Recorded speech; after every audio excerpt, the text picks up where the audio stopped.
Ang 100 mo ngayon, bibili kang bigas, 1 kilo, 60. Ano ba bibili ng 40 pesos mo?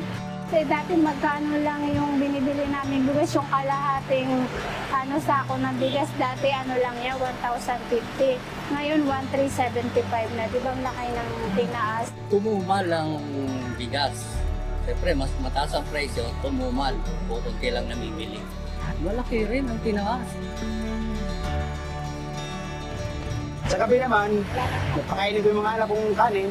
Ako hindi na gano'n kumakain ng kanin. Mahal. Nasa 50, 55. Dati, 30 plus, 37. Pinagkakasya na lang. Sa isang linggo kasi dalawa lang naman kasi kami doon sa bahay eh. Diba, 1 kilo, bibili namin.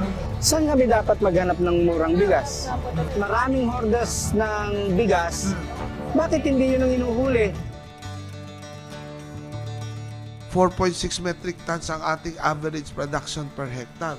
Samantalang sa ibang bansa, 8 to 10 metric tons yan. Ang production cost natin ngayon ay 14 pesos per kilo ng palay.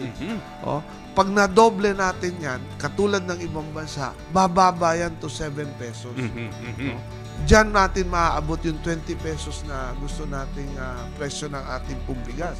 No? 7 pesos, doblehin mo, 14 pesos. Yung pangkita ng iba, taxes and everything. Kaya babagsak 20 to 21 pesos.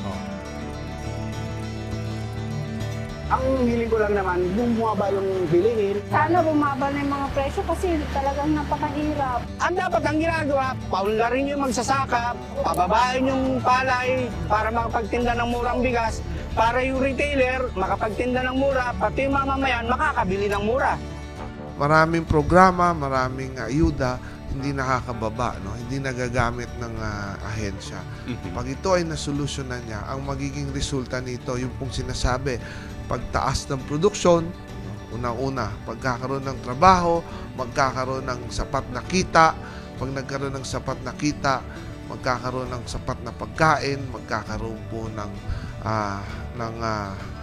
pambili, at of course, yung pangamba na pag nagkasakit, wala pong pera pampagamot, pagpunta sa hospital, ito po ay masusolusyonan din. No? So yan po ang mga unang-unang dapat tingnan ng ating pong sekretary. No?